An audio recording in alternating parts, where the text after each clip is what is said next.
स्वर्ग और नरक। पृथ्वी लोक में अपनी निर्धारित आयु पूरी करने के पश्चात एक बुजुर्ग औरत को लेने स्वयं यमराज आए।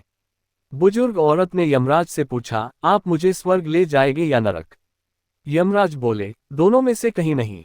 तुमने इस जन्म में बहुत ही अच्छे कर्म किए हैं, इसलिए मैं तुम्हें सीधे प्रभु के धाम ले जा रहा हूँ। बुजुर्ग औरत खुश हो गई, बोली, धन्यवाद, पर मेरी आपसे एक विनती है। मैंने यहाँ धरती पर स्वर्ग नरक के बारे में बहुत सुना है, मैं एक बार इन दोनों जगहों को देखना चाहती हूँ। यमराज बोले, तुम्हारे कर्म अच्छे हैं, इसलिए मैं तुम्हारी यह इच्छा पूरी करता हूँ। चलो हम स्वर्ग और नरक के रास्ते से होते हुए प्रभु के धाम चले गए। दोनों चल पड़े। सबसे पहले नरक आया। नरक में बुजुर्ग औरत ने जोर जोर से लोगों के रोने की आवाजें सुनी। उसने देखा कि वहां नरक में सभी लोग दुबले पतले और बीमार दिखाई दे रहे थे। औरत ने एक आदमी से पूछा, यहाँ आप सब लोगों की ऐसी हालत क्यों है? आदमी बोला, तो और कैसी हालत होगी, मरने के बाद जब से यहाँ आए हैं हमने एक दिन भी खाना नहीं खाया। भूख से हमारी आत्माएं तड़प रही हैं। बुजुर्ग औरत की दृष्टि एक विशाल पतीले पर पड़ी, जो कि लोगों के कद से करीब 300 फुट ऊंचा होगा। उस पतीले के ऊपर एक विशाल चम्मच लटका हुआ था। उस पतीले में से बहुत ही शानदार खुशबू आ रही थी। बुजुर्ग औरत ने उस आदमी से पूछा, इस पतीले में क्या है? आदमी मायूस होकर बोला, ये पतीला बहुत ही स्वादिष्ट खीर से हर समय भरा रहता है। बुजुर्ग औरत ने हैरानी से पूछा, इसमें खीर है, तो आप लोग पेट भरकर यह खीर खाते क्यों नहीं, भूख से क्यों तड़प रहे हैं? आदमी रो रो कर बोलने लगा, कैसे खाएं, ये पतीला 300 फीट ऊंचा है, हम में से कोई भी उस पतीले तक नहीं पहुंच पाता। बुजुर्ग औरत को उन पर तरस आ गया। सोचने लगी कि बेचारे खीर का पतीला होते हुए भी भूख से बेहाल हैं। शायद ईश्वर ने इन्हें यही दंड दिया होगा। इतने में यमराज बुजुर्ग औरत से बोले कि चलो हमें देर हो रही है। दोनों चल। कुछ दूर चलने पर स्वर्ग आया।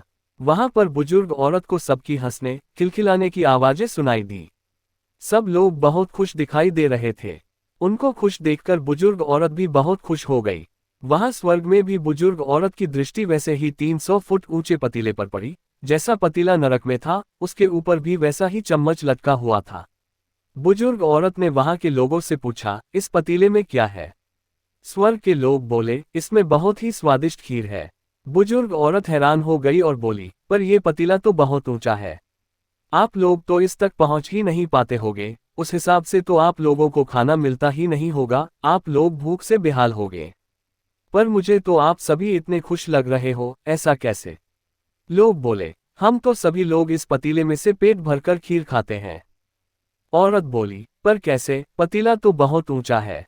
लोग बोले, पतीला ऊंचा है तो क्या हो गया, यहाँ पर कितने सारे पेड़ हैं, ईश्वर ने ये पेड़ पौधे, नदी, झरने हम मनुष्यों के उपयोग के लिए तो बनाए हैं।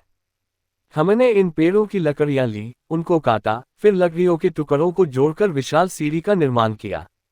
उस लकड़ी की सीढ़ी के सहारे हम पतीले तक पहुंचते हैं और सब मिलकर खीर का आद लेते हैं। बुजुर्ग औरत यमराज की तरफ देखने लगी। यमराज मुस्काए और बोले, ईश्वर ने स्वर्ग और नरक मनुष्यों के हाथों में ही सौंप रखा है। मनुष्य चाहे तो अपने लिए नरक बना ले, चाहे तो अपने लिए स्वर्ग। ईश्वर ने सबको एक समान हालातों में डाला है। उसके लिए उसके सभी बच्चे एक समान हैं, वो किसी से भेदभाव नहीं करता। वहां नरक में भी पेड़ पौधे सब थे, पर वो लोग खुद ही आलसी हैं। उन्हें खीर हाथ में चाहिए, वो कोई कर्म नहीं करना चाहते, कोई मेहनत नहीं करना चाहते, इसलिए भूख से बेहाल हैं। यही तो ईश्वर की बनाई इस दुनिया का नियम है, जो कर्म करेगा, मेहनत करेगा, उसी को मीठा फल खाने को मिलेगा। स्वर्ग और नरक मनुष्य के हाथ में है, मेहनत करें, अच्छे कर्म करें और अपने जीवन को स्वर्ग बनाएं। सब्सक्राइब और लाइक करें रोचक कहानी।